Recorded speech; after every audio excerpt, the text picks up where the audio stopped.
नमस्कार दोस्तों, मैं उमेश कुमार। आज मैं पहुंचा हूं गांव चूड़ी कला में, आदमपुर के जो आदमपुर ब्लॉक का गांव है चूड़ी कला। और चूड़ी कला में जो हमने सर्वे किया, यहाँ पे गांव में काफ़ी कमियां पाई। और वो कमियां जो हैं, सरपंच कैंडिडेट हमारे साथ बलवान जी हैं, बलवान जी से पूछेंगे अगर ये गांव इनको जिम्मेदारी देता है तो उस कमियों को किस तरीके से पूरा करने का काम करेंगे। इन ये हमारे साथ जुड़े हुए हैं और गांव के जो है युवा साथी भी हमारे साथ हैं मौके पे। और पूछते हैं इन्हें बलवान जी से कि किस तरीके से समस्याओं को लेके हल करेंगे और क्या प्राथमिकता है इनकी जो ये सरपंची पद में खड़े हुए हैं। नमस्कार जी। नमस्कार जी। सर, बलवान जी, सबसे पहला मेरा क्वेश्चन ये है कि शिक्षा को लेके आपके स्कूल में टीचर कम है। जी हाँ, एक्चुअली मेरे गांव में सबसे बड़ी मेन समस्या तो शिक्षा को लेकर है, जो कि हमारे स्कूल के अंदर, सरकारी स्कूल के अंदर टीचरों की कमी है। तो अगर मेरी पहली प्राथमिकता यही है कि भी मैं गांव के समाज के भलाई के लिए गांव में टीचरों की व्यवस्था करवाना, चाहे वो एक प्राइवेट तरीके से हो या फिर एक सरकारी तरीके से। मैं अगर गांव मेरे को प्राथमिकता देता है, कभी युवा है, शिक्षित है, तो मैं इस तरीके की बहुत सारी समस्याएं जो है, मैं गांव के साथ मिलकर खुलकर। शिक्षा को लेके जो हमने सवाल किया, टीचर नहीं है, तो बलवान जी ने कहा कि अगर जिम्मेदारी देते हैं गांव तो उनको शिक्षा क्षेत्र पे सरपंच जो टीचर कम है उनको पूरा करने का काम करेंगे। सर, दूसरा सवाल ये बताइए कि आपके व्यायामशाला और जिम वगैरह। गांव मेरे को प्राथमिकता देता है, तो मैं गांव मेरे को अगर प्राथमिकता देता है तो मैं मेरे गांव की हर तरीके से तन मन और धन से सेवा करूंगा। और गांव में जो भी कमियां हैं। चलिए ठीक है, आपने बताया कि जो चीज़ें नहीं हैं उनको आप पूरा करने का काम करेंगे। आप ये बताइए कि किसान हमारे देश की जो है नींव है। और आपके नाले खाड़े जो हमने चेक किए वो टूटे हुए, डैमेज थे, लीकेज थे। जब सिरे तक पानी नहीं जाएगा तो जब फसल में पानी नहीं लगेगा तो फसल नहीं होगी। आपको अगर जिम्मेदारी गांव देता है तो आप उन खाड़े नालों को किस तरीके से रिपेयर कराने का काम करें। हाँ हाँ जी, बिल्कुल। अगर गांव मेरे को पहले प्राथमिकता देता है तो मैं तन मन धन से मेरे गांव के किसानों के लिए जो भी नाले खाले की जो समस्या है, मैं उनको सुचारू रूप से, जो एक नई या तो नए तरीके से या फिर मरम्मत तरीके से, मैं उनको सुचारू रूप से चलाता रहूँगा। अगर पूरा कराने का काम करेंगे। ठीक। जी। तो एक जब अपन और आपके ढाणियों की रास्ते कच्चे हैं, उनको कैसे गांव में ढाणियों के रास्ते हैं, जो गांव में जैसे कई मोहल्ले हैं, मेरे गांव में ढाणियों के रास्ते हैं, वो भी हैं। और गांव के कैसे कोई जो गांव के जो मेन जगह है, कई जगह वहाँ पर भी बहुत सारी कमियां मैंने देखी है मेरे गांव की। और गांव के एक दो मोहल्ले भी ऐसे हैं भी जहाँ सड़कों की बिल्कुल भी सुविधा नहीं है, जगह जगह खड्डे पड़े हैं। मैं उनको, अगर प्राथमिकता गाँव देता है मेरे को, तो मैं उनको बिल्कुल एक बेहतर तरीके से गाँव को चमकाने की कोशिश करूँगा। आधुनिक लाइब्रेरी के बारे में क्या कह रहे हो? अगर जिम्मेदारी मिलती है आप तो उनको कैसे आधुनिक अगर लाइब्रेरी। गांव में लाइब्रेरी नहीं है, लाइब्रेरी है, पहली बात तो है ही नहीं हमारे गांव में।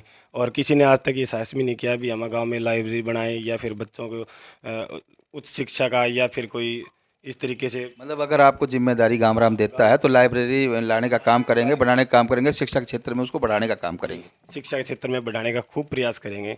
और मैं मेरे गांव को शिक्षा के मामले में सबसे पहले नंबर आदमपुर ब्लॉक का और मेरे हिसार जिले का सबसे पहला नंबर गांव लेके आने की मेरी आशा है। माताएं बहनें बस अड्डे पे जाके वेट करती हैं बसों की, घंटा डेढ़ डेढ़ घंटा। युवाएं जाते हैं, युवा वर्ग के जो हमारे साथी हैं वो भी वहाँ पे वेट करते हैं।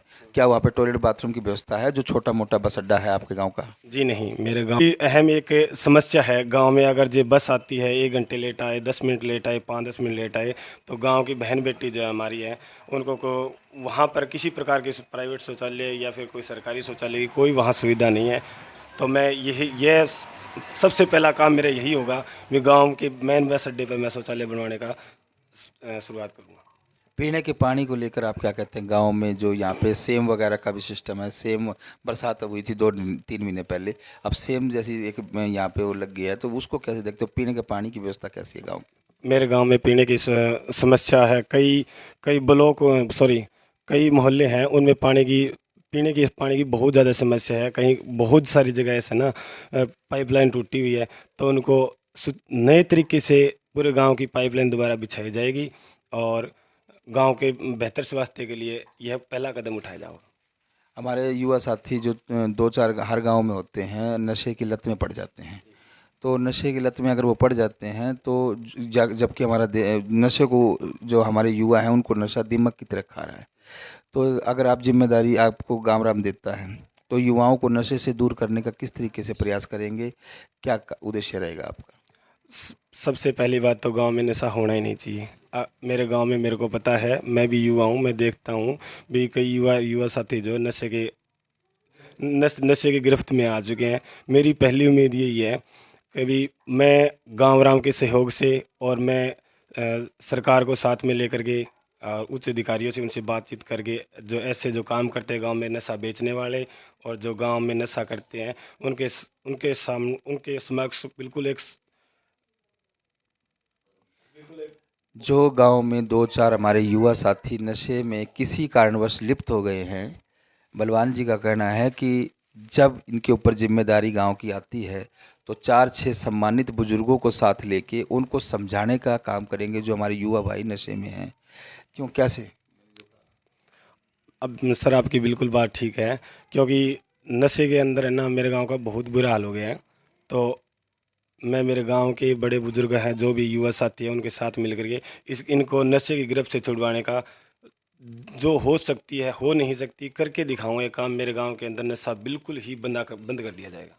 स्ट्रीट लाइटों के बारे में आप थोड़ा सा बता दीजिए। स्ट्रीट लाइट भी नहीं है हमारे गांव में।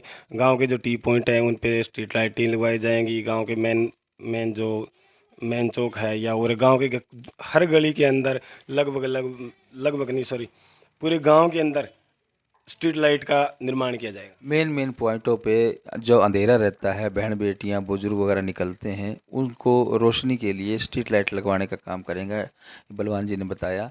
यहाँ से आप देख रहे हैं चूली कला से मेरी रिपोर्टिंग, और बलवान जी के साथ थे मेरे। जो इनकी कमियां थी हमने इनसे पूछा, इन्होंने जो जैसे तैसे जो भी बताया अपने आप में एक मायने रखता है और आगे आने वाला टाइम चूली कला के लिए एक अच्छा भविष्य लेके आएगा युवा साथी अगर सरपंच बनते हैं तो। मैं उमेश कुमार के साथ चूली कला से रिपोर्टिंग। जय हिंद, जय भारत, जय हरियाणा।